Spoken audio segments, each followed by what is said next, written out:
আজকের ক্লাসে হচ্ছে কেমিস্ট্রি ফার্স্ট পার্টের চ্যাপ্টার 2 গুণগত রসায়নের সকল বোর্ড 2023 সালের যত প্রকার কোশ্চেন আছে সবগুলো কোশ্চেনের অ্যানসার আজকে করব। সো প্রথমে যে কোশ্চেনটা আছে সেটা হচ্ছে ঢাকা বোর্ড 2023। ঢাকা বোর্ড 2023 সালের যে কোশ্চেন, এই কোশ্চেনে দেখা যাচ্ছে শুধু গ ঘ অ্যানসার করাবো। হ্যাঁ, দ্রাব্যতা সম্পর্কিত একটা কোশ্চেন দেওয়া। সো এই কোশ্চেনটা যদি অ্যানসার করতে চাই, আমি হচ্ছে টাইটেল দিয়ে নেই ঢাকা বোর্ড 2025। ফার্স্টে হচ্ছে গ নাম্বার অ্যানসার করব। গ নাম্বারের জন্য আমাকে কি দেখতে হবে? দেখা যাচ্ছে যে একটা পাত্র দেওয়া আছে, পাত্রের তাপমাত্রা, আয়তন এবং ঘনমাত্রা, এবং দ্বিতীয় পাত্রে তাই দেওয়া। এবং গ নাম্বার কোশ্চেন আমাদের কি বলছে? উদ্দীপকের AB2 যৌগের দ্রাব্যতা নির্ণয় করো। তাহলে যৌগের দ্রাব্যতা বের করা বলতে আসলে কার মান জানতে চাইছে? এস এর মান না। দ্রাব্যতাকে কি দ্বারা প্রকাশ করা হয়? এস দ্বারা প্রকাশ করা হয়। তাহলে আমরা এইখান থেকে কি বের করব? এস বের করব। সো গ নাম্বার কি আছে? AB2 যৌগের দ্রাব্যতা বের করতে বলছে। তাহলে গ নাম্বারে আমরা কি করব? AB2 যৌগকে বিয়োজিত করব। তাহলে আমি AB2 যৌগকে যদি বিয়োজিত করে পাই, বিয়োজিত করা মানে কি? ভাঙা। সো AB2 কে যদি ভাঙি তাহলে কি পাবো? এরপরে যেটা আছে ওইটা কোথায় আসে? সামনে আসে। এরপর কিছু আছে? নাই। তাহলে সামনে কত আসবে? শুধুমাত্র একটা A আসবে। তাহলে এর চার্জ কত হবে? এর পাশে যেটা আছে সেটা চার্জ। ঠিক আছে, তাহলে চার্জ কত হবে? 2 প্লাস। তারপর কি লিখলাম? প্লাস। বির পাশে কত আছে? 2। তাহলে 2টা আমাদের কোথায় আসবে? সামনে আসবে। তাহলে আমি 2টা সামনে নিয়ে আসলাম। পরে কি আছে? বি আছে, বি নিলাম। বির চার্জ কত হবে? এর পাশে যতগুলা অণু বা পরমাণু আছে সেটা চার্জ। এর পাশে কিছু আছে? নাই। তার মানে এখানে আমি কোনো চার্জ দিতে পারবো না, এই জন্য -1 দিলাম। বুঝতে পারছো এতটুকু? ওকে, এবার A2 প্লাস এর ঘনমাত্রা কত? এস। আমি এস দ্বারা প্রকাশ করলাম। এটা ঘনমাত্রা এস, বাট এর সামনে কয়টা অণু আছে? 2টা। এর জন্য কি লিখবো? 2s। ক্লিয়ার এতটুকু? আচ্ছা, তাহলে এবার আমাদের এখানে আরো একটা জিনিস কি দেওয়া আছে, সেটা কি? 25 ডিগ্রি সেলসিয়াস তাপমাত্রা AB2 এর কেএসপি দেওয়া। তাহলে কেএসপি কত দেওয়া আছে? 1.84 × 10⁻8। ওকে, তাহলে এখানে লিখবো, দেওয়া আছে কেএসপি = কত? 1.84 × 10⁻8। বের করব কি? এস। তাহলে এস = হোয়াট? আমরা কি জানি কেএসপি সূত্র? কেএসপি মানে কি? উৎপাদ সমূহের ঘনমাত্রার গুণফল, তাই না? তাহলে কেএসপি = উৎপাদ কি আছে? A2 প্লাস, ঘনমাত্রা বোঝানোর জন্য থার্ড ব্র্যাকেট ইউজ করলাম। তারপর কি আছে? বি মাইনাস, তার সামনে কত আছে? 2। তাহলে 2টা কি হয়ে যাবে? স্কয়ার হয়ে যাবে। তাহলে আমি স্কয়ার দিয়ে দিলাম। এস এর পরিবর্তে আমি কি লিখবো? এর পরিবর্তে একটা এস, আর বি মাইনাস এর পরিবর্তে কি লিখবো? 2s। তার উপরে কত আছে আমাদের? স্কয়ার আছে, স্কয়ার দিয়ে দিলাম। তাহলে এখানে কত আসে? একটা এস আর 2 দুগুণে 4, 4 আর এস স্কয়ার মানে কি হয়? 4s³। আর এই পাশে আমাদের কি আছে? কেএসপি আছে। এখান থেকে আমাদের কার মান বের করতে হবে? এস এর মান বের করতে হবে। তাহলে 4টা গুণ আছে, এই পাশে পাঠিয়ে দিলে কি হবে? ভাগ হবে। তাহলে আমরা যদি বের করতে চাই s³ = কেএসপি ডিভাইডেড 4। ফাইনালি যদি এস এর মান বের করতে চাই, এই পাশে কিউব আছে, এই পাশে আসলে কি হবে? ঘনমূল হয়ে যাবে। তাহলে কেএসপি ডিভাইডেড 4। কেএসপি এর মান কত দেওয়া? 1.84 × 10⁻8 দেওয়া, ডিভাইডেড 4 যদি করি আমরা দেখি আমাদের ফাইনাল মান কত আসে। এটা ক্যালকুলেটর দাও। 1.84 × 10⁻8 ডিভাইডেড 4। যে মানটা আসে, আমি একটু সায়েন্স মোডে নিয়ে যাই, 4.6 × 10⁻9। সো 4.6 × 10⁻9। উপরে কি 3 আছে? উপরে 3 থাকা মানে কি? এটাকে আমি কত দিয়ে ভাগ করতে বলছি? 1/3 দ্বারা ভাগ করতে বলছি, তাই না? উপরে যত থাকবে ওইটারে 1 দ্বারা ভাগ করতে হবে। তাহলে 1/3 যদি করি কত আসে? 0.33 আসে। সো 0.33 এর কত দিয়ে করব? পাওয়ার দিব ব্র্যাকেট 4.6 × 10⁻9, তার উপরে কত দিব? 0.33। যদি দেই আমাদের মান কত আসে? 1.7 × 10⁻3। এটাই তার ঘনমাত্রা। সো ফাইনাল ঘনমাত্রা 1.7 × 10⁻3। ঘনমাত্রা একক কি? মোল লিটার/1। সো এটাই কি আমাদের গ নাম্বারের অ্যানসার। বুঝতে পারছো? আমরা একটু অ্যানসারটা দেখি। অ্যানসার কত আছে? হ্যাঁ, 1.7 × 10⁻3 মোল লিটার/1। হ্যাঁ, ওকে, এবার আমরা ঘ নাম্বার অ্যানসার করব। ঘ নাম্বার দেখো, প্রথম ও দ্বিতীয় পাত্রের মিশ্রিত দ্রবণে কোনো অদক্ষেপ পড়বে কিনা গাণিতিকভাবে বিশ্লেষণ করো। এবার মিশ্রণে অর্ধক্ষেপ পড়বে কিনা সেটা যদি বের করতে চাই তাহলে আমাদের কি বের করতে হবে, দুইটা মিশ্রণ আগে একসাথে যোগ করতে হবে, যোগ করে তারপরে আমাদের কি বের করতে হবে, কেআইপি বের করতে হবে।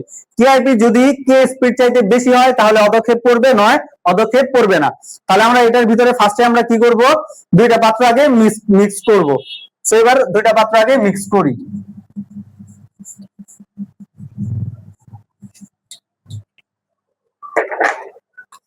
ঘ নাম্বার, তাহলে পাত্র কি দেওয়া আছে, প্রথম পাত্র, তাহলে প্রথম পাত্র ও দ্বিতীয় পাত্র মিক্স করে পাই, দ্বিতীয় পাত্র মিক্স বা মিশ্রণ করে পাই।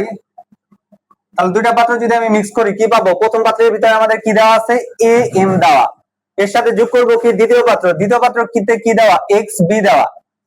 এবার এর দুইটা যদি যোগ করি তাহলে এক যায় কার সাথে যোগ হবে, বির সাথে, এম যায় কার সাথে যোগ হবে, এক্স এর সাথে। এ যদি যায় বির সাথে যোগ করি তাহলে কি তৈরি হবে, এ বি প্লাস এক্স যায় যদি এম এর সাথে যুক্ত করি তাহলে কি তৈরি হবে, এক্স এম। বুঝতে পারছো বিক্রিয়াটা? কারণ আমরা তো জানি প্রথমটা প্লাস পরেরটা কি মাইনাস, প্রথমটা প্লাস পরেরটা মাইনাস, এর জন্য প্লাস মাইনাসের সাথে যুক্ত হয়েছে। বাট এইখানে দেখো একটা কথা লেখা আছে, সেই কথাটা কি, যে আমাদের কি তৈরি হয়েছে, AB2, এই যে এটার ভিতরে শুধু AB তৈরি হয় না, AB2 লেখা। তার মানে আমাদের এখানে কি বুঝতে হবে, যে এখানে বির আগে নিশ্চয়ই 2 ছিল, কি বুঝছো, নয়তো 2 তৈরি হওয়া পসিবল না। এজন্য বির আগে সামনে আমি কত দিয়ে দিব, 2 দিয়ে দিব। তাহলে এই 2 যদি দিয়ে দিই তাহলে এ বির পাশে কত, 2 দিয়ে দিলাম। এবার তার সামনে আমাদের 2 নাই, এক্স এর সামনে 2 নাই, এজন্য আমরা এখানে কি করে দেব, এক্স এর সামনে 2 দিয়ে দিব। বুঝতে পারছো? এবার আমরা একটু বিক্রিয়াটা দেখি যে আসলে বিক্রিয়াটা কি অবস্থা। AB2, সরি এক্স এর পাশে 2 হবে, একটু ভুল করছি, সেটা কি, এক্স এর পাশে 2 দিতে হবে, এটার পাশে হবে না। ওকে, এবার আমাদের কোশ্চেনের দিকে তাকাই। কোশ্চেন কি, প্রথম ও দ্বিতীয় পাত্র মিশ্রণের দ্রবণে কোনো অধক্ষেপ পড়বে কিনা গাণিতিকভাবে বিশ্লেষণ করো। তাহলে এবার অধক্ষেপ এটারও পড়তে পারে, অধক্ষেপ এটারও পড়তে পারে। এবার আমরা কার অধক্ষেপ আসলে বের করব, সেটা ডিপেন্ড করে কিসের উপর, যার কেএসপি দেওয়া আছে সেটার কি বের করব, কেআইপি বের করব। তাহলে এখানে কেএসপি কার দেওয়া, দেখো তো AB2 কেএসপি দেওয়া না, তাহলে আমরা কার কেআইপি বের করব, AB2 এর কেআইপি বের করব। কি বলছো, বুঝছো? ওকে, তাহলে AB2 এখানে লিখি, AB2 এর কেএসপি, তাহলে এটার কেএসপি কত দেওয়া আছে, 1.84 ইনটু 10 ইনভার্স 8। ওকে, তাহলে এবার আমরা কি করব, AB2 এর কি বের করব, কেআইপি বের করব। তাহলে কেআইপি যদি বের করতে চাই তাহলে আমাদের কি করতে হবে, AB2 এর আগে বিয়োজিত করতে হবে না। তাহলে দেখো AB2 এর যদি আমি বিয়োজিত করি তাহলে আমি কি পাবো, A2 plus plus 2 B minus. তাহলে আমাদের ফার্স্টে A প্লাস যে আছে এর ঘনমাত্রা জানা প্রয়োজন, এবং তারপর কি আছে, B মাইনাস এর ঘনমাত্রা জানা প্রয়োজন। এবার A2 প্লাস এর ঘনমাত্রা কোথায় থেকে পাবো, দেখো তো A2 A প্লাস কোথায় থেকে আসছে, পাত্র A থেকে আসছে না। আর আমি যদি পুরাটার কথা চিন্তা করতে চাই, AB2 এর ভিতরে A আসছে হচ্ছে পাত্র 1 থেকে, আর B আসছে কোথায় থেকে, পাত্র 2 থেকে। তাহলে আমি যদি A2 প্লাস বা B মাইনাস এগুলো বের করতে চাই, বা A2 প্লাস বের করতে চাই, তাহলে আমাকে কোথায় যেতে হবে, পাত্র 1 এ যেতে হবে না। তাহলে পাত্র 1 এবং পাত্র দুইটারই সাহায্য নিতেছি। তাহলে আমি যদি এরকম পাত্র 1 এবং পাত্র 2 দুইটার সাহায্য নেই, সেক্ষেত্রে আমাদের কি করতে হয়, টাইট্রেশন করতে হয়।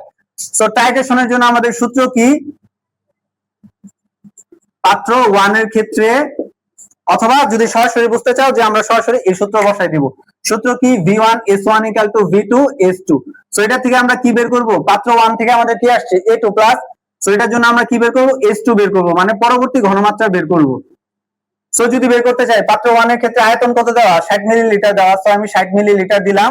এটার ক্ষেত্রে আমাদের ঘনমাত্রা কত দেওয়া, 0.4 দেওয়া, 0.4 দিলাম। V2 মানে কি, দুইটা পাত্রের আয়তন, এই পাত্রের আয়তন কত, 60, এই পাত্রের আয়তন 40। তাহলে 60 আর 40 যদি যোগ করি তাহলে আমাদের কত আসে, 100 মিলিলিটার। সো আমি সরাসরি বসাই দেই, V1 এর মান কত, 60, S1 এর মান কত, 0.4, আর নিচে কত, 100। একটু দেখো তো দ্রুত ক্যালকুলেশন করে কত আসে। সো এটা আসলে কার ঘনমাত্রা বের হবে, A2 প্লাস এর ঘনমাত্রা। বলবা কত আসে। আবার এখন কি করব, পাত্র 2 থেকে বের করব, বা পাত্র দ্বিতীয় পাত্র থেকে। সো পাত্র 2 থেকে যদি বের করতে চাই, পাত্র 2 থেকে কি আসবে, আমাদের এই বিটা আসবে, হ্যাঁ 0.24 মোল লিটার ইনভার্স 1, 0.24 বড় হাতে এম দিয়ে দিলাম। আচ্ছা, তাহলে এবার পাত্র 2 থেকে আমরা কার মান পাবো? b এর মান পাবো না? তাহলে এবার আমরা আবারও টাইট্রেশন করতে হবে। তাহলে টাইট্রেশনের সূত্র আবারও একটাই, v1 s1 = v2 s2।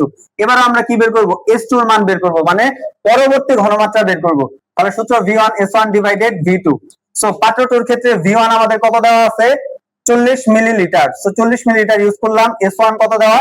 0.2 দেওয়া, 0.2 ইউজ করলাম। আর v2 মানে কি দুইটা পাত্রের আয়তন, এটা 60 ওটা 40, তার মানে এটা কত আসে? 100 মিলিলিটার। সো যদি বসাই v1 এর মান কত? 40, s1 এর মান কত? 0.2 আর v2 এর মান কত? 100। দেখো তো কত আসে। নাকি আমি এখান থেকে দেখে বসাই দিব?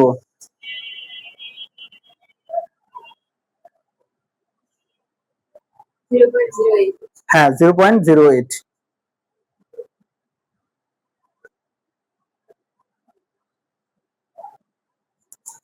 তাহলে 0.08 m, এটা কি বি না? তাহলে বি মাইনাস বা b2 মাইনাস এর ঘনমাত্রা 0.08 m। এবার দুইটারই ঘনমাত্রা বের করে ফেলছি। এবার কি আমাদের আর কেআইপি বের করতে অসুবিধা আছে? অসুবিধা নাই। সো আমরা এবার কি বের করব? কেআইপি বের করব। তাহলে উই নো কেআইপি কিভাবে বের করে? ফার্স্টে এর ঘনমাত্রাটা লিখতে হবে। তাহলে a2 প্লাস, তারপর কি করতে হবে? এর ঘনমাত্রা লিখতে হবে। তাহলে কি আছে? b মাইনাস লিখলাম, তার উপরে কত দেওয়া? 2 দেওয়া, 2 দিয়ে দিলাম। তাহলে a2 প্লাস এর ঘনমাত্রা আমরা কত পাইছি? 0.24 লিখলাম। আর b মাইনাস 2 ঘনমাত্রা কত? 0.08, তার উপরে স্কয়ার দিয়ে দাও, দেখো কত আসে মান। 1.53 ইনটু 10 ইনভার্স -3। ঠিক আছে এইটা। এবার দেখো দুইটার ভিতরে কার মান বেশি? এটা আমাদের কার মান? কেআইপি এর মান। আর কেএসপি এর মান কোথায় দেওয়া? এই যে এটা এখানে দেওয়া। তাহলে দুইটার ভিতরে কার মান বেশি? কেএসপি এর মান বেশি না কেআইপি এর মান বেশি? কেআইপি এর মান বেশি। ঠিক আছে, তাহলে কেআইপি এর মান যদি বেশি হয় তাহলে কেআইপি ইজ গ্রেটার দেন কি? কেএসপি। তাহলে কেএসপি এর চাইতে যদি কেআইপি এর মান বেশি হয় তাহলে অদক্ষেপ পড়বে না পড়বে না? অদক্ষেপ পড়বে। ঠিক আছে, তাহলে এই ক্ষেত্রে অদক্ষেপ পড়বে।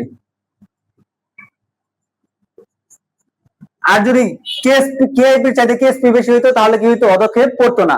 আর যদি দুইটা সমান হইতো তাহলে কি হইতো? সম্পূর্ণরূপে প্রশমিত হয়ে যেত। ঠিক আছে, শেষ। ওকে, পরিষ্কার করে দিলাম। পরেরটা দেখো। পরের কোশ্চেন আমাদের কি দেওয়া আছে? ঢাকা বোর্ড 2023 দেখা যায়। হ্যাঁ, ঢাকা বোর্ড 2023 সালের কোশ্চেনটা দেখো কি দেওয়া আছে? কোয়ান্টাম সংখ্যা সমূহের মান হিসাব করে, না আর নেওয়া যাবে না, ওইদিকে একটু কষ্ট করে এইভাবে দেখতে হবে। কোয়ান্টাম সংখ্যা সমূহের মান হিসাব করে ডি শক্তি স্তরের ইলেকট্রন সংখ্যা বের করো। সো কোয়ান্টাম সংখ্যা সমূহের মান হিসাব করে ডি শক্তি স্তরে কি বের করতে বলছে? ইলেকট্রন সংখ্যা বের করতে বলছে, তাই না? ইলেকট্রন সংখ্যা বের করার তো ফুল আগেও ভিডিও ছিল একটা, তাই না? তারপর আবার দেখাইতেছি। তাহলে ডি শক্তি স্তর বলতে কয় নাম্বার শক্তি স্তর? এ বলতে 1 নাম্বার, বি বলতে 2 নাম্বার, সি বলতে 3 নাম্বার, ডি বলতে কয় নাম্বার? 4 নাম্বার শক্তি স্তর, তাই না? তাহলে 4 নাম্বার শক্তি স্তরে ইলেকট্রন সংখ্যা আমরা কি সাহায্যে বের করব? কোয়ান্টাম সংখ্যার সাহায্যে বের করব। এটাও কত ছিল? এটাও ঢাকা বোর্ড 23 ছিল। হ্যাঁ, এটাও ঢাকা বোর্ড 23। ওকে, তাহলে কোয়ান্টাম সংখ্যার সাহায্যে যদি বের করতে চাই তাহলে আমাদের ফার্স্টে কার মান লাগবে? এন এর মান লাগবে। এন বলতে কি? প্রধান কোয়ান্টাম সংখ্যা। কত নাম্বার শক্তি স্তরের কথা বলছে? 4 নাম্বার। তাহলে এখানে এন এর মান কত আসবে? 4। তাহলে আমরা জানি কোয়ান্টাম সংখ্যার সাহায্যে যদি ইলেকট্রন সংখ্যা বের করতে বলে তাহলে আমাদের কয়টার মান বের করতে হবে? এন এর মান বের করতে হবে, এল এর মান বের করতে হবে, এম এর মান বের করতে হবে, আর এস এর মান বের করতে হবে। এল হচ্ছে প্রধান কোয়ান্টাম সংখ্যা, এল কি? সহকারী কোয়ান্টাম সংখ্যা, এম ম্যাগনেটিক, আর এস কি? স্পিন কোয়ান্টাম সংখ্যা। এল এর জন্য সূত্র হচ্ছে 0 হতে n-1 পর্যন্ত, এম এর জন্য সূত্র হচ্ছে -l হতে +l পর্যন্ত, আর এস এর জন্য -12 আর এটা কি? +12। ঠিক আছে, আর এন মানে কি? প্রধান শক্তি স্তর সংখ্যা, তাই তো? সো এন এর মান যদি 4 হয়, এবার এল মানে কি? সহকারী কোয়ান্টাম সংখ্যা। তাহলে সহকারী কোয়ান্টাম সংখ্যার মান আমরা বের করব। তাহলে সহকারী কোয়ান্টাম সংখ্যার জন্য সূত্র কি? 0 হতে n-1 পর্যন্ত, না 0 n বলতে n এর মান কত? 4। তাহলে 4 থেকে যদি 1 বাদ দেই তাহলে এখানে কত হয়? 0 হতে 3 পর্যন্ত। তাহলে 0 হতে 3 পর্যন্ত আসলে কয়টা সংখ্যা আছে বলো তো? আমরা যদি একটা সংখ্যা রেখা তৈরি করি, সংখ্যা রেখাটা নিশ্চয় এরকম হয়, এটা শূন্য, এদিকে যত যাব তত প্লাস, +1 +2 +3 এরকম আরো যাইতে পারে, এদিকে যত যাব -1 -2 -3 এরকম। সো এটা কত আসছে, 0 থেকে 3 পর্যন্ত। তাহলে 0 থেকে 3 পর্যন্ত কয়টা সংখ্যা আসলে? 4টা সংখ্যা, তাই না? তাহলে 0 থেকে 3 পর্যন্ত 4টা সংখ্যাগুলো আমরা লিখি, একটা কি 0, একটা কি 1, একটা 2, একটা 3, ঠিক আছে? 0 মানে এর মান এটা কি s অরবিটাল, 1 মানে এটা কি p অরবিটাল, 2 মানে d অরবিটাল, আর 3 মানে কি f অরবিটাল, তাই না? এবার আমরা কার মান বের করব? m এর মান বের করব। সো m এর মান বের করার জন্য সূত্র কি? -l হতে +l পর্যন্ত। তাহলে -l হতে +l পর্যন্ত।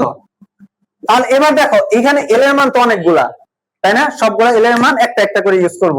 দেখো ফার্স্টে হচ্ছে l এর মান যদি তুমি 0 ধরো বা l এর মান 0 হলে, তাহলে l এর মান 0 হলে ফার্স্টে m1 এর মান চিন্তা করো, m1 এর মান কত হবে?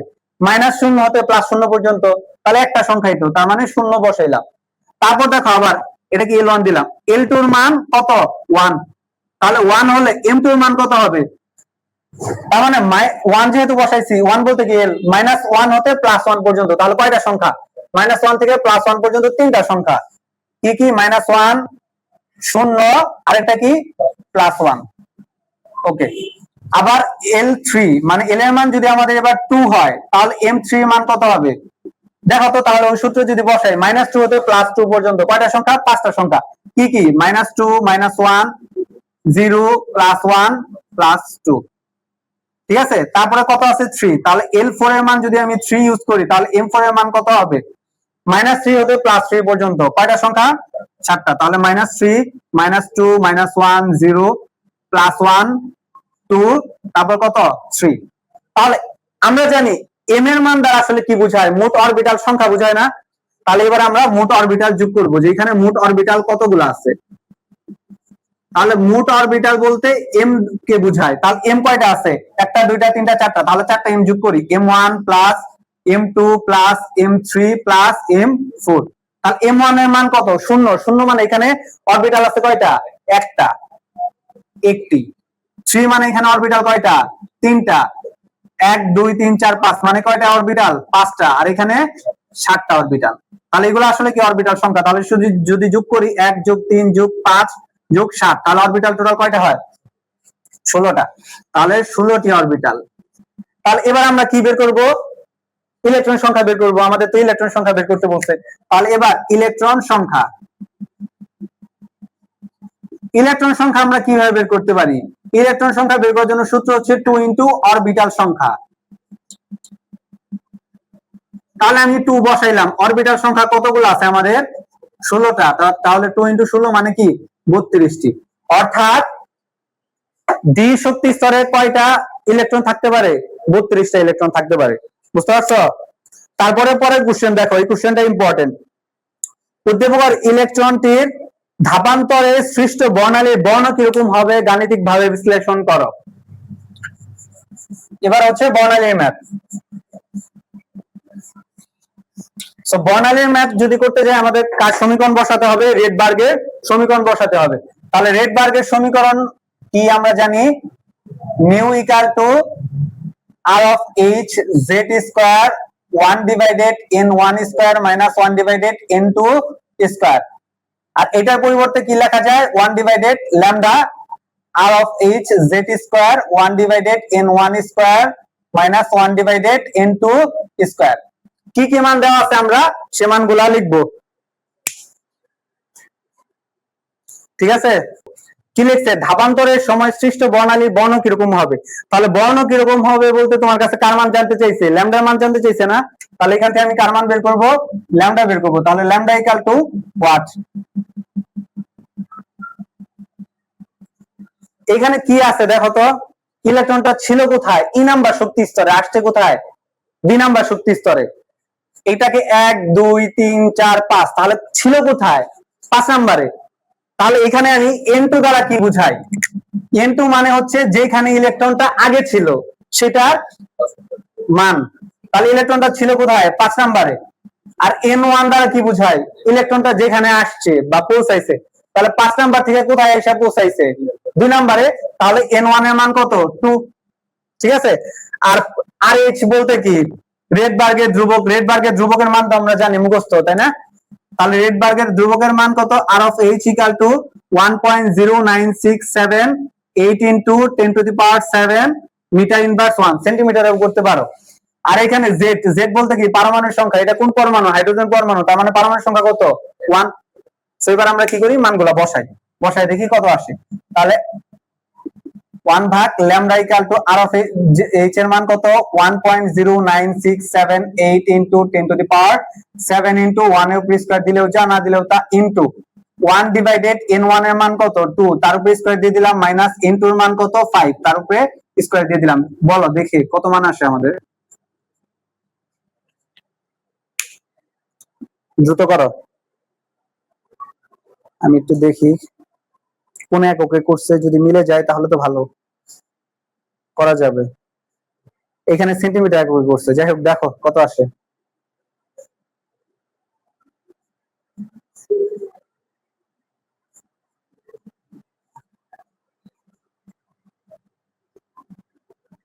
Two 2.3 into 10 to the power 6, ঠিক আছে, মিটার ইনভার্স 1। তাহলে এবার ল্যামডার মান যদি বের করি 1 divided 2.3 into 10 to the power 6, 1 ভাগ 2.3 into 10 to the power 6, মান কত আসে আমাদের 4.34 into 10 inverse 7, 4.34 into 10 inverse 7 metre inverse 1। তাহলে এটা কার মান আসছে, আমাদের ল্যামডার মান আসছে। আমরা জানি ল্যামডার মান কোন এককে বের করতে হয়, ন্যানোমিটার এককে। সো সেই ক্ষেত্রে আমাদের 1 ন্যানোমিটার ইকুয়াল টু কত metre, 10 to the power 9 metre. So এটাকে যদি আমি মিটার ন্যানোমিটারে নিতে যাই তাহলে কি করতে হবে, 10 to the power 9 দ্বারা গুণ করে দেব। তাহলে 10 to the power 9 যদি গুণ করে দেই কত হয় 4.34 into 10 to the power 2। Normal মোডে যদি নিয়ে আসি তাহলে কত হয় 434.78 ন্যানোমিটার, 434.78 ন্যানোমিটার। ওইটা সেন্টিমিটার এককে করছে, আমরা মিটার এককে করছি। ঠিক আছে, তাহলে দেখো আমাদের কোশ্চেন কি বলছিল, ধাপান্তরের সময় বর্ণালী, সৃষ্ট বর্ণালী বর্ণ কিরকম হবে দেখো। তাহলে সৃষ্ট বর্ণালী আমরা তো জানি 434 থেকে 78, তার মানে এটা দৃশ্যমান হবে, তাই না, দৃশ্যমান রশ্মি। ওকে, দৃশ্যমান রশ্মির ভিতরে এটা কোন বর্ণের ভিতরে পড়ে, এই যে দেখো নীল বর্ণ লেখা, ঠিক আছে, কারণ নীল বর্ণের তরঙ্গ দৈর্ঘ্য কত 424 থেকে 450 ন্যানোমিটারের মধ্যে। ঠিক আছে, সো আমরা কি বলতে পারি, এটা হচ্ছে নীল বর্ণ ধারণ করবে। এবার দেখো পরেরটা অ্যান্সার, পরেরটা হচ্ছে রাজশাহী বোর্ড 2023, বুঝতে পারছো তো?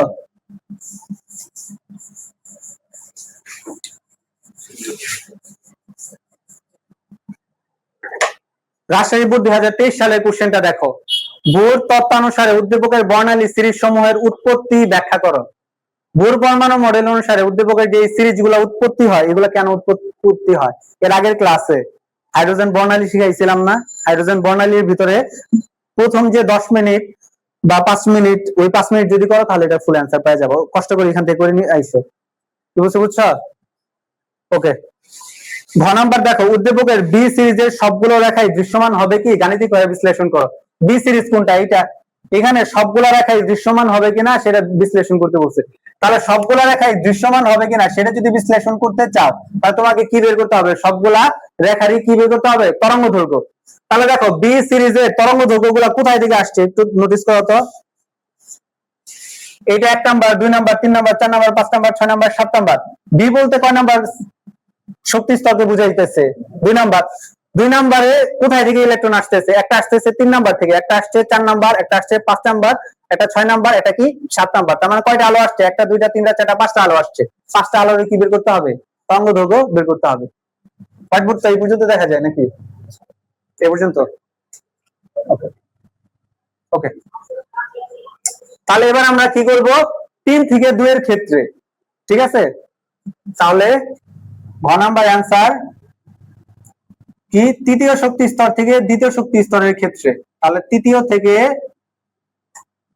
দ্বিতীয়র ক্ষেত্রে, তাহলে তৃতীয় থেকে দ্বিতীয় আসার ক্ষেত্রে কি পরিমাণ তরঙ্গ দৈর্ঘ্য উৎপন্ন হচ্ছে সেটা আমরা বের করবো না, সেটা বের করা কোন সূত্র দিয়ে, নিউ ইকুয়াল টু, আমরা এই পাশ থেকে করি একটু, nu equal to R H Z square 1 divided N one square minus 1 divided N two square.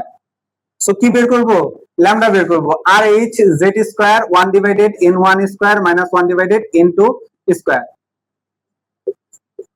R H এর মান কত শিখলাম, 1.09678 ইনটু 10 টু দি পাওয়ার 7। কোন পরমাণু এটা লেখা আছে, হাইড্রোজেন পরমাণু লেখা, তাহলে হাইড্রোজেন পরমাণু পারমাণবিক সংখ্যা কত 1, সো এখানে আমি কত দিয়ে দিব 1 দিয়ে দিব স্কয়ার ইনটু n1 মানে কি, যেখানে ইলেকট্রনটা আসে তার সংখ্যা।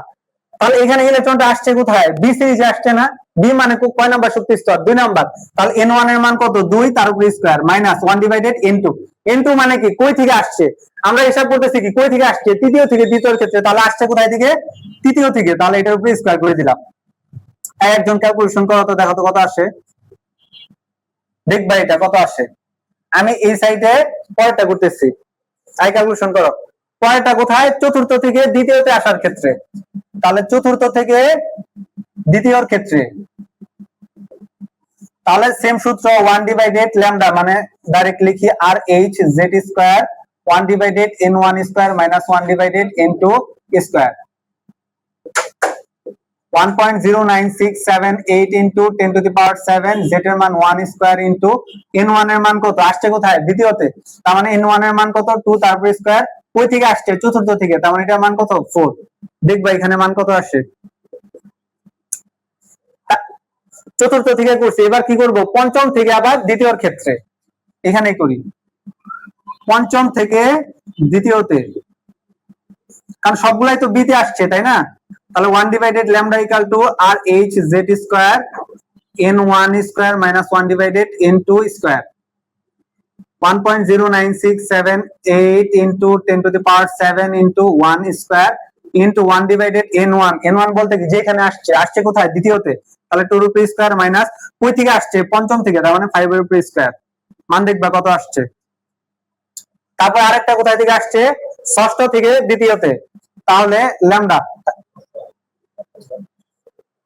ফার্স্টে তৃতীয় থেকে চতুর্থ থেকে, এই যে রেখাগুলো দেখো, দ্বিতীয় থেকে চতুর্থ থেকে, পঞ্চম থেকে, ষষ্ঠ থেকে, সপ্তম থেকে, তাহলে ষষ্ঠ থেকে, তাহলে ষষ্ঠ থেকে যদি আমি বের করতে চাই সেম 1 ডিভাইডেড ল্যামডা আর এইচ এর মান সরাসরি বসে দেই 1.09678 into 10 to the power 7 into 1 এর উপর square into 1 divided n1, n1 মানে আসছে কোথায় থেকে, ষষ্ঠ থেকে দ্বিতীয়তে, তাহলে n1 এর মান 2, তারপর স্কয়ার, কই থেকে আসছে, ষষ্ঠ থেকে স্কয়ার, এখান থেকে আমরা ল্যামডা বের করব কত আসে।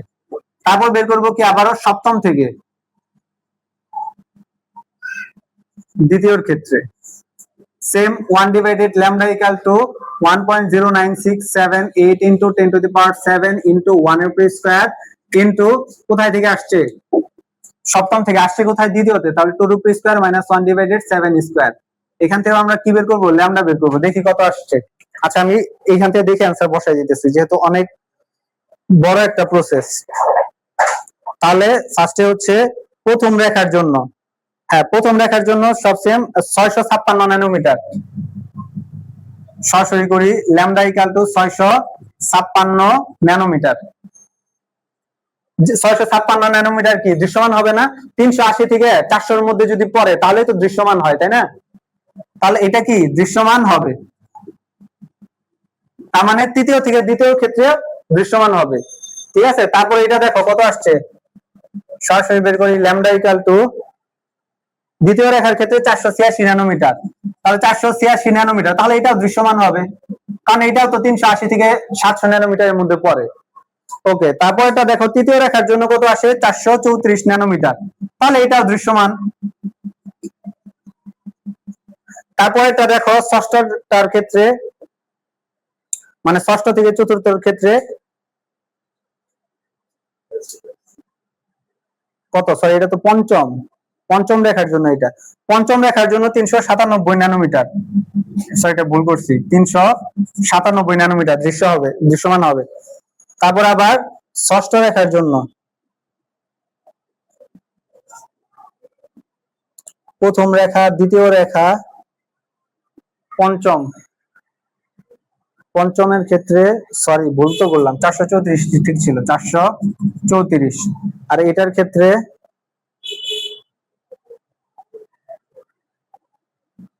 410 410 ন্যানোমিটার, তার মানে এটাও কি দৃশ্যমান হবে 397 ন্যানোমিটার, তার মানে এটাও কি হবে দৃশ্যমান হবে। তার মানে উদ্দীপকে বর্ণিত সবগুলো আলোয় কি হবে দৃশ্যমান হবে। এই ছিল এটার অ্যান্সার। এবার আমরা পরেরটা দেখি।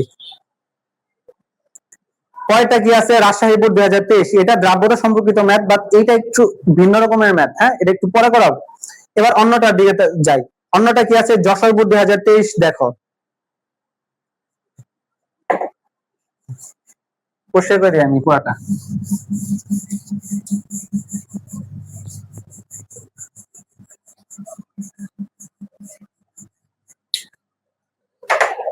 তাহলে এবার আমরা কত কোনটা দেখবো, যশোর বোর্ড 2023।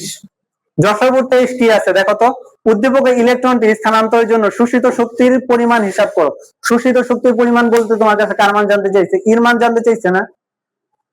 আচ্ছা, তাহলে কোথায় থেকে কোথায় আসছে দেখো তো, ইলেকট্রনটা উদ্দীপকে ইলেকট্রনটি স্থানান্তরের জন্য শোষিত শক্তি হিসাব করো।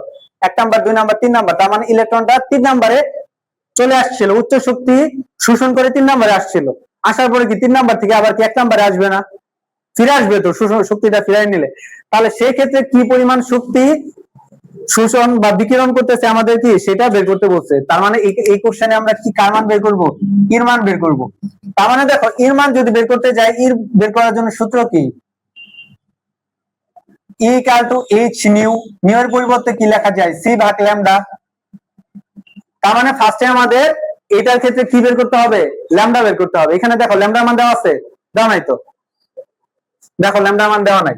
তাহলে ল্যামডার মান দেওয়া না থাকলে ল্যামডার মান বের করতে পারি আমরা কোন সূত্রের সাহায্যে, রেডবার্গের যে ধ্রুবক আছে একটা সূত্র, ওই সূত্রের সাহায্যে বের করতে পারি। তাহলে আবার সূত্র কি, 1 divided lambda equal to R H Z square 1 divided n1 square minus 1 divided n2 square.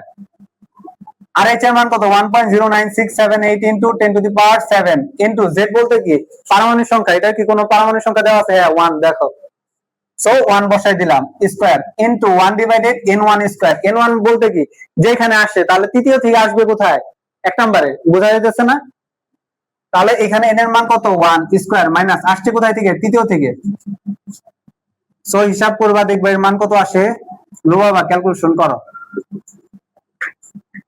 দেখো কত আসে।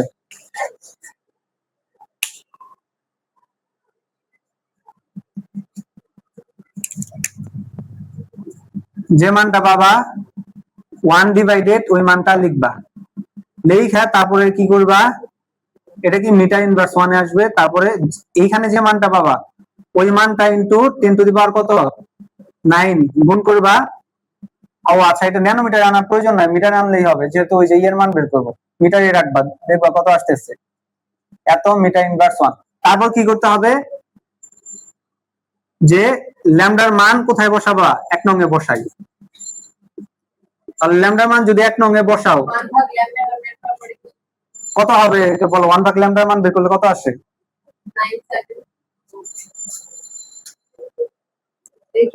আচ্ছা করতে হবে না, আমি এখান থেকে দেখে বসাই দিতেছি। এখান থেকে দেখো ল্যামডার মান 1.026 ইনটু 10 ইনভার্স 7,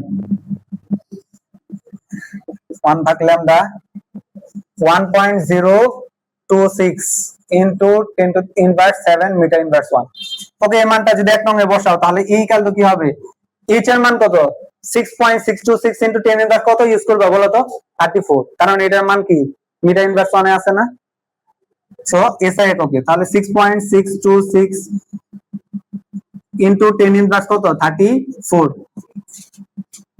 কোথায় জানি, হ্যাঁ। তারপর সি, সি বলতে কি আলোর বেগ, আলোর বেগ মুখস্থ না, 3 ইনটু 10 টু দি পাওয়ার 8 বসাইলাম। আর ল্যামডার মান কত 1.026 ইনটু 10 ইনভার্স 7, যদি ইউজ করো মান কত আসবে 1.94, বোঝা যাচ্ছে না কত, ইনটু 10 ইনভার্স কত আসছে, এটা দেখো তো 18, খুব সম্ভবত 18 জুল, এটাই অ্যান্সার, বুঝতে পারছো। ওকে, তারপরে কোশ্চেন দেখো, পরে কোশ্চেন কি বলছে, উদ্দীপকের ইলেকট্রনটির জন্য তৃতীয় কক্ষপথের তরঙ্গ দৈর্ঘ্য চতুর্থ কক্ষপথের তরঙ্গ দৈর্ঘ্য অপেক্ষা কম হবে না বেশি হবে, বুঝতে পারছো কোশ্চেনটা। তৃতীয় কক্ষপথের তরঙ্গ দৈর্ঘ্য চতুর্থ কক্ষপথের তরঙ্গ দৈর্ঘ্য অপেক্ষা কি হবে, বেশি হবে না কম হবে, গাণিতিক ভাবে বিশ্লেষণ করো। একই ধরনের কোশ্চেন, ল্যামডা মান বের করবা, ঠিক আছে, এটা করাইলাম না, হোমওয়ার্ক দিয়ে দিলাম। যশোর বোর্ড 2023 শেষ। হ্যাঁ লেখো এটা কোনটা, এই যে এটা করাবো কুমিল্লা 23, দেখো এটা অনেক মজার একটা অঙ্ক। 23 সাল করাইতেছি, এরপরে 22 সাল পুরাটা হোমওয়ার্ক দিয়ে দিব, এই জন্য হয়তো দেখি কত দূর করানো যায়। লাস্ট হচ্ছে কুমিল্লা 23। এই কোশ্চেনটা একটু ইন্টারেস্টিং একটা কোশ্চেন, দেখো হাইড্রোজেন পারমাণবিক বর্ণালী প্যাশন সিরিজে থাকুক, আমাদের কি আসে যায়। গ নাম্বার, উদ্দীপকের 1 নং অনুসারে কোন রেখার তরঙ্গ দৈর্ঘ্য বা কোন রেখার তরঙ্গ দৈর্ঘ্য 1875.62 ন্যানোমিটার হলে ইলেকট্রনটি কোন শক্তি স্তর থেকে ধাপান্তরিত হলো, গাণিতিক ভাবে বিশ্লেষণ করো। কোন শক্তি স্তর থেকে ধাপান্তরিত হলো, তার মানে তোমার কাছে কার মান জানতে চাইছে বলো তো? n2 এর মান, ঠিক আছে। আচ্ছা তাহলে n2 এর মান যদি বের করতে যাই, আমাদের সূত্র কি? 1 ভাগ lambda equal two RH z square 1 divided n1 square minus 1 divided কি n2 স্কয়ার। ল্যামডার মান দেখো কত দেওয়া আছে আমাদের, 1875.62 ন্যানোমিটার। ন্যানোমিটার থেকে মিটারে আনতে হবে না? তাহলে মিটারে আনতে গেলে কি করবা? 10 টু দি পাওয়ার 9 দেওয়া তো ভাগ, তাই না? সাইডে একটু করে করি দাঁড়া। তাহলে ল্যামডা ইকুয়াল টু কত আছে? 1875.62 ন্যানোমিটার। মিটার নিয়ে আসবো, তাহলে 1875.62 ইন্টু 10 ইনভার্স 9 মিটার। ওকে, তাহলে এখানে বসাই দেই 1875.62 ইন্টু 10 ইনভার্স 9, আর এটার মান কত? 1.09678 ইন্টু 10 টু দি পাওয়ার কত 7। জেড পারমাণবিক সংখ্যা কত দেওয়া আছে? হ্যাঁ হাইড্রোজেন, তার মানে কত 1 square into 1 divided n1। n1 মানে কোথায় আসে দেখো তো? হাইড্রোজেনের পারমাণবিক বর্ণালী প্যাশন সিরিজে, মানে বর্তমানে তার অবস্থান কোথায়? প্যাশন সিরিজে। আমরা কি জানি? লাইম্যান সিরিজ, বামার সিরিজ, তারপর কি বলো? লাইম্যান, বামার, তারপরে বলতে পারো না তো? Passion series. তার মানে প্যাশন সিরিজ মানে এখানে এর অবস্থান কোথায় আছে? 3 নম্বরে। আর n2 এর মান মানে কোথায় থেকে আসছে সেটা জানতে চাওয়া হয়েছে, তাহলে এখানে কি ইউজ করব? 3 স্কয়ার মাইনাস 1 ডিভাইডেড n2 তারপরে স্কয়ার, ঠিক আছে। তাহলে করো, কি করা যায় দেখো তো? 1 ডিভাইডেড এই পাশে যা আছে তা ঠিক রাখি, এটার সাথে যদি আমি এটা গুণ করি কি হয়ে যাবে? 1.09678 into 10 to the power 7 divided কত 3, 3 এর উপর স্কয়ার করলে কত হয়? 9 মাইনাস আবার এটার সাথে এটা গুণ, তার কত হবে? 1.09678 into 10 to the power 7 divided কত n2 তার উপরে স্কয়ার। তাহলে আমরা এখান থেকে কার মান বের করব? n2 এর মান বের করব না? এটা মাইনাস আছে, এটা এই পাশে নিয়ে আসো। তাহলে এই পাশে নিয়ে আসলে কি হবে? Plus 1.09678 into 10 to the power 7 divided n2 তার উপরে স্কয়ার। আর এটা এই পাশে আছে, এটা ঠিক মতো লিখি 1.09678 into 10 to the power 7 divided 9। এটা প্লাস আছে, এই পাশে নিয়ে আসলে কি হবে? মাইনাস। তাহলে 1 ভাগ 1875.62 ইনটু 10 ইনভার্স কত 9। এবার দেখো কত আসে মান। আচ্ছা দেখা লাগবে না, আমি ডাইরেক্ট করে দিতেছি, এটারে উল্টায় দিবা। তাহলে এটারে যদি উল্টায় দাও তাহলে কি হবে? n2 স্কয়ার উপরে চলে যাবে আর এই মানটা কি নিচে চলে আসবে। তাহলে এটাও যদি উল্টায় দাও সেম ভাবে, এটা উপরে এটা নিচে। আচ্ছা আমি করি, 9 divided 1.09678 into 10 to the power 7 minus 1875.62 into 10 inverse কত 9। তারপর কি এই যে মানটা আছে না, এই মানটা এই পাশে পাঠায় কি পুরোটার সাথে গুণ করে দিবা। তাহলে গুণ যদি সরাসরি করে দিতে চাও তাহলে এই পাশে আসলে গুণ, তাহলে গুণ কত 1.09678 ইনটু 10 টু দি পাওয়ার 7। তারপর যে মানটা পাবা ওই মানটা কি করে দিবা, এই পাশে বর্গ করে দিবা। একটা মান পাবা নির্দিষ্ট মান, তারপর যদি বর্গ করে দাও, দেখো এখানে মান কত আসে আমি একটু দেখি।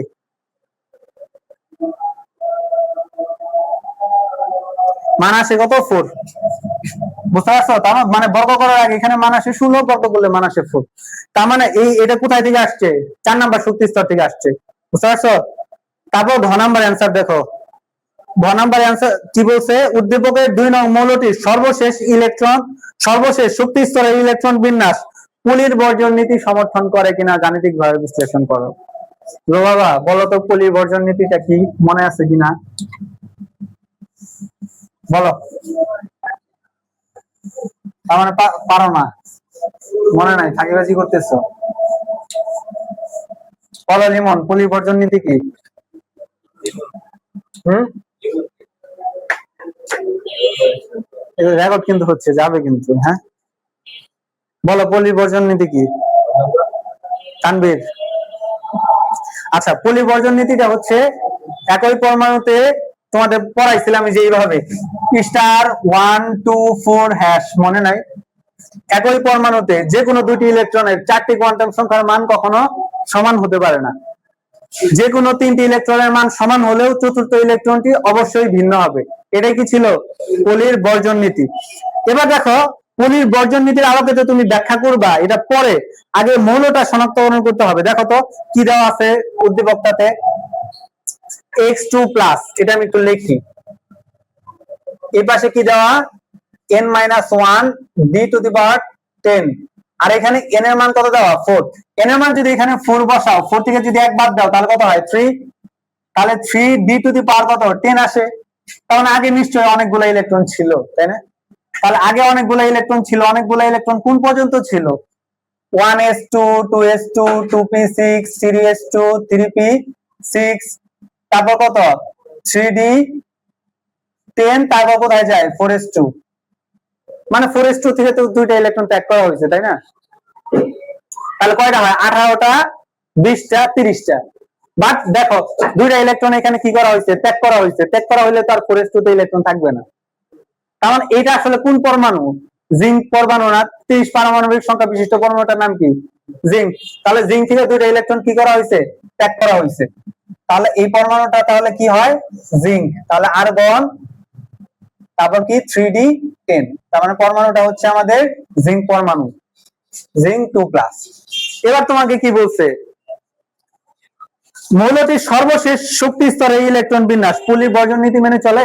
তাহলে এটা সর্বশেষ শক্তি স্তর কোথায় ছিল, দুইটা ইলেকট্রন ত্যাগ করছে, ঠিক আছে, বাট জিঙ্ক পরমাণুর সর্বশেষ শক্তি স্তর কত, 4s2 তে ইলেকট্রন যায় না, জিঙ্ক হইতে গেলে এখানে তো 28টা আছে, তার মানে 4s2 তে তো যাবে। তাহলে সর্বশেষ শক্তি স্তর কত, 4 নাম্বার শক্তি স্তর না? তাহলে 4 নাম্বার শক্তি স্তরের ক্ষেত্রে কি এটা পলিবর্জন নীতি মানতেছে কিনা সেটা আমাদের ব্যাখ্যা করতে বলছে। তাহলে আমরা এটা কিভাবে ব্যাখ্যা করি, n এর মান কত, 4, 4 নাম্বার শক্তি স্তর বোঝা যাইতেছে, বাট এটা কোন শক্তি স্তরে গেছে, এস এ গেছে না? আমরা তো জানি এস নাম্বার যে উপশক্তি স্তর, এখানে ইলেকট্রন কয়টা থাকে, দুইটা, একটা ঘড়ি কাঁটার দিকে, একটা কি ঘড়ি কাঁটার বিপরীত দিকে। একটা এইদিকে গেছে, আরেকটা ধরো তার বিপরীত দিকে গেছে, এইদিকে। এবার এই দুইটার মান আমি বের করব। তাহলে ধরো প্রথমটার জন্য n = 4 লিখছি, তাহলে দ্বিতীয়টার জন্য আমরা কি লিখবো, n = 4 লিখবো না? তাহলে আমরা জানি যেখানে n এর মান আসে সেখানে আর কয়টা মান আসবে, l এর মান আসবে, m এর মান আসবে, s এর মান আসবে, 4টা মান আসছে, তাই না? প্রধান কোয়ান্টাম সংখ্যা সহকারী ম্যাগনেটিক স্পিন কোয়ান্টাম সংখ্যা। তাহলে n এর মান 4, তাহলে l এর মান কত আসবে, 0 আসবে। 3 কেন, আমরা তোমাদের শিখাইছি যে l কে কয় ভাগে ভাগ করা যায়, 4 ভাগে। একটা কি s p d f, তাই তো? তাই যদি হয় s এর মান কত শিখাইছি, 0, এর মান 0, ইলেকট্রন ধারণ ক্ষমতা 2, ঠিক আছে, বাট মান তো 0। p এর মান কত, 1, বাট p এর ইলেকট্রন ধারণ ক্ষমতা কয়টা, 6টা। d এর মান কত, 2, f এর মান কত, 3। তাহলে সেই থেকে বুঝতেছি s নাম্বারের উপশক্তি স্তর যেহেতু, এর মান কত হবে, l এর মান 0 হবে, কারণ l বলতে কি s, এখানে s এর মান কত, 0, তাহলে l এর মান ফাইনালি কত হবে, 0 হবে। এখানেও l এর মান 0, এখানেও l এর মান 0, শেষ। এবার আমরা কার মান বের করব, m এর মান বের করব। সো m এর মান আসলে আসে কোথায় থেকে, l এর মান থেকে না? l এর মান, m এর জন্য সূত্র কি, -l থেকে +l পর্যন্ত। তো তাহলে l এর মান কত আসছে, 0, যেহেতু m এর মানও কত আসবে, 0 আসবে, কোনো চেঞ্জ নাই। তাহলে এবার s এর মান কিন্তু চেঞ্জ আছে, তাহলে s এর মান কত বের করবা, দেখো s এর মানের ক্ষেত্রে একটা, দেখো ঘড়ি কাঁটা ইলেকট্রনটা একমুখী স্পিনে আসছে, আরেকটা বিপরীতমুখী স্পিনে আসছে। সো একমুখী স্পিনকে আমরা বলি ঘড়ি কাঁটার দিকে, আর বিপরীতমুখী স্পিনকে কি বলি, ঘড়ি কাঁটার বিপরীত দিকে। ঘড়ি কাঁটার দিকে আসলে আমরা কি দেই, +½ দেই, আর ঘড়ি কাঁটার বিপরীত দিকে আসলে আমরা কি দেই, -½ দেই। বুঝতে পারছো, ঘ নাম্বার অ্যান্সার কিন্তু শেষ। সো এর দ্বারা কি প্রমাণিত হলো, একই পরমাণু, দেখো একই পরমাণু তো জিঙ্ক পরমাণু, যে কোনো দুইটা ইলেকট্রন 4টি কোয়ান্টাম সংখ্যার মান কখনো সমান হয় না। দেখো এটা সমান, এটা সমান, এটা সমান হলেও চতুর্থটা কি সমান না। তার মানে যে কোনো 3টে ইলেকট্রনের মান সমান হলেও কি হবে, চতুর্থটা অবশ্যই ভিন্ন হবে। এটাই কি পলির বর্জন নীতি। ক্লিয়ার, ফুল মার্কস পাওয়া যাবে এতটুকু যদি অ্যান্সার করো। দেখি আর মনে হয় খুব বেশি নাই, 23 সালের। এই যে দেখো কুমিল্লা বোর্ড 2023, এখানে কি বলছে, দ্বিপাত্রে অম্লীয় মূলকের শনাক্তকরণ পরীক্ষা দেখাও। শনাক্তকরণ পরীক্ষা কি দেখাবো, সরাসরি এখান থেকে দেখো যে কিভাবে শনাক্তকরণ করছে, এক লাইনের বিক্রিয়া, ঠিক আছে, দেখলে বুঝতে পারবা। আচ্ছা, তারপর ঘ নাম্বার কোশ্চেন দেখো, বি পাত্রের দ্রবণ সম্পূর্ণভাবে এ পাত্রের দ্রবণে মিশ্রিত করলে কোনো পদক্ষেপ পড়বে কিনা। একই ধরনের কোশ্চেন, এটা হোমওয়ার্ক লিখে নাও, কুমিল্লা 23। তারপর কি আছে, চট্টগ্রাম 23। চট্টগ্রাম 23 দেখো, উদ্দীপকের বহিস্থ শেলের সর্বোচ্চ ইলেকট্রন ধারণ ক্ষমতা কোয়ান্টাম সংখ্যা সমূহের আলোকে ব্যাখ্যা করো। উদ্দীপকের বহিস্থ শক্তি স্তর, বহিস্থ শক্তি স্তর বলতে কোনটা বুঝাইছে দেখো তো, তাই এটা সর্বশেষ কোথায় ঢুকছে, এনে ঢুকছে না, এন বলতে কয় নাম্বার, এটা 1 2 3 4, 4 নাম্বার শক্তি স্তরে কি বের করতে বলছে, ইলেকট্রন ধারণ ক্ষমতা কোয়ান্টাম সংখ্যার সাহায্যে বের করো। আজকে ক্লাসে যে প্রথম না দ্বিতীয় যেটা করাইছে এটা হুবহু এক, কোনো চেঞ্জ নাই, করবা। তারপরে উদ্দীপকের ইলেকট্রন ধাপান্তরে সৃষ্ট বিকৃত রশ্মির বর্ণ কিরকম হবে ব্যাখ্যা করো। তাহলে ইলেকট্রন কোথায় ছিল, 4 নাম্বার, 4 নাম্বার থেকে আসছে কোথায়, 2 নাম্বারে না, 2 নাম্বারে আসলে এখানে ল্যামডা কত হবে সেটা বের করবা। এটা হোমওয়ার্ক। চট্টগ্রাম 23। চট্টগ্রাম 23 দেখো আরো একটা কোশ্চেন আসছে, একই রকম কোশ্চেন, এ পাত্রে দ্রবণে অম্লীয় মূলক শনাক্তকরণের পরীক্ষার সমীকরণ সহ ব্যাখ্যা করো, করবা। ঘ নাম্বার, এ ও বি পাত্রে দ্রবণ মিশ্রিত করলে মিশ্রণে পদক্ষেপ পড়বে কিনা, সেম কোশ্চেন, করবা, শেষ। চট্টগ্রাম 23। সিলেট বোর্ড 23, দেখি আর কয়টা আছে, সিলেট বোর্ড 23, বরিশাল বোর্ড 23, ভালোই কতগুলো আছে এখনো, এত কোশ্চেন আসছে। আচ্ছা, সিলেট বোর্ড 23 দেখো, উদ্দীপকের বিকিরণের তরঙ্গ দৈর্ঘ্য বের করো। বিকিরণের তরঙ্গ দৈর্ঘ্য বের করতে বলছে, ইলেকট্রন কোথায় ছিল দেখো তো, 3 নম্বরে ছিল, 3 নাম্বার থেকে আসছে কোথায়, 1 নম্বরে, এটার ক্ষেত্রে 3 নাম্বার। n1 এর মান কত, 1, যেখানে আসছে ওটাকে n1 দ্বারা প্রকাশ করা। n2 মানে কি, যেখান থেকে আসছে, কোথায় থেকে আসছে, 3 থেকে, তাহলে এখানে ল্যামডা বের করে ফেলবা, শেষ, আগেরগুলোর মতোই। ঘ নাম্বার, পরমাণুর স্থায়িত্ব ব্যাখ্যায় উদ্দীপকের মডেলটি রাদারফোর্ডের পরমাণু মডেলের চেয়ে অধিকতর ফলপ্রসূ। এটা কার পরমাণু মডেল, বোর পরমাণু মডেল, তাহলে রাদারফোর্ড পরমাণু মডেলের তুলনায় বোর পরমাণু মডেল অধিক ফলপ্রসূ, এটা তো জানো, জাস্ট বাংলা পড়াগুলো একটু ব্যাখ্যা করে দিবা, শেষ। সিলেট বোর্ড 23 শেষ। ওকে, তারপরে সিলেট বোর্ড 23 আরো একটা কোশ্চেন দেখো, সেম কোশ্চেন, আয়নটি শনাক্তকরণ পরীক্ষা করবা। এ ও বি পাত্রে দ্রবণ মিশ্রিত করলে পদক্ষেপ পড়বে কিনা, সেম কোশ্চেন, কোনো চেঞ্জ নাই। আর এই যে এইগুলো জিনিস কিভাবে ভাঙতে হয়, কিভাবে বিক্রিয়া করতে হয়, ওইটা কিন্তু এর আগে একটা ক্লাস তানভীর বলছিলাম না, যে ওই ক্লাসটা করে নিও, ঠিক আছে, যে দুইটা বিক্রিয়া ভাঙবো কিভাবে, যুক্ত করব কিভাবে, একটা ক্লাস আছে, ওই ক্লাস করে নিলে এখানে করতে পারবা, শেষ। তারপর দেখো বরিশাল 23। ওকে, এই কোশ্চেনটা করাবো, শেষ, সময় বেশি নাই তো, আর 2 থেকে 3টা আছে, সর্বোচ্চ 2টা আছে।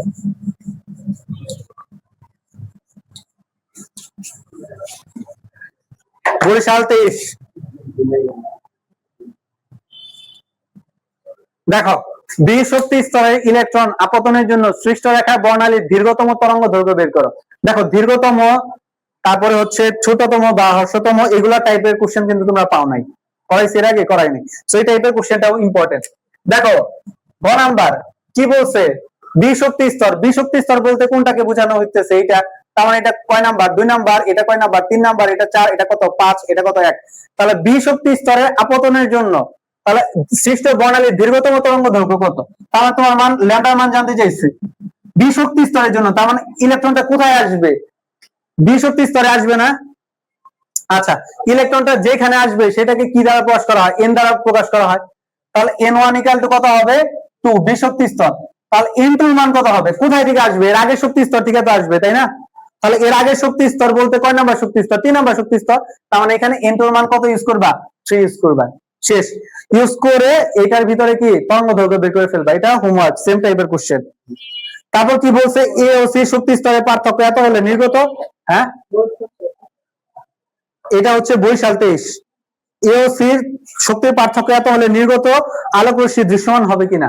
তাহলে এখানে দেখো তোমার ক্ষেত্রে ই দেওয়া আছে, আমরা জানি ই ইকুয়াল টু কি সি ভাগ ল্যামডা, তার মানে কোশ্চেন কি বলছে, নির্গত রশ্মি দৃশ্যমান হবে কিনা, তার মানে ল্যামডার মান বের করতে বলছে, তাহলে ল্যামডার মান বের করতে গেলে এই সি ডিভাইডেড কি ই, এইচ এর মান কত 6.626 ইনটু 10 ইনভার্স কত 34 জুল সেকেন্ড, আর সি এর মান কত 3 ইনটু 10 টু দি পাওয়ার 8, আর এর মান দেখো কত আছে, এর মান 1.93 ইনটু 10 ইনভার্স কত দেওয়া 18 জুল দেওয়া। ভাগ করবা, ভাগ করে দেখবা এটার মান কত আসে। আমি একটু দেখে বসাই। ভাগ করে দেখা যাচ্ছে যে এখানে মিটার ইনভার্স 1 এককে যদি করা হয় এটার মান আসবে 1.02 ইনটু 10 ইনভার্স 7 মিটার। যদি তুমি ন্যানোমিটার এককে নিয়ে যেতে চাও তাহলে ন্যানোমিটার এককে 10 টু দি পাওয়ার 9 দ্বারা যদি গুণ করে দাও 102.95 ন্যানোমিটার, তাহলে এটা কি দৃশ্যমান হবে? দৃশ্যমান হবে না। তো দৃশ্যমান হওয়ার জন্য কত প্রয়োজন? 380 থেকে 700। ওকে, তাহলে এটা কি হবে না?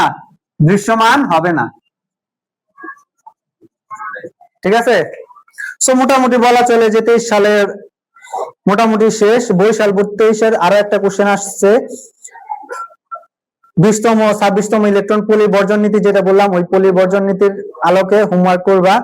তারপর দিনাজপুর দুইটা আছে, দুইটাই করবা, একটা যাব্যতার আর একটা হচ্ছে কি ওই যে দৃশ্যমান হবে কিনা এইটা করবা। হ্যাঁ, না না না। তারপরে লাস্ট কোশ্চেন ময়মনসিংহ বোর্ডের আছে একটা 23 সাল করাইতেছে, ময়মনসিংহ বোর্ড 23, এটাও হোমওয়ার্ক করবা। দুইটা কোশ্চেন আছে, শেষ। মানে আজকের ক্লাসে এ টু জেড 2023 সালে যত প্রকার কোশ্চেন ছিল চ্যাপ্টার 2 থেকে সব শেষ করানো হয়েছে। ঠিক আছে, যে কয়েকটা ওই যে বলে দিলাম, হিন্টস দিলাম, ওগুলা করবা। ঠিক আছে, কালকে এর মাঝখান থেকে করতে দিব। কি বুঝছো? তো এই পর্যন্ত আজকের ক্লাস।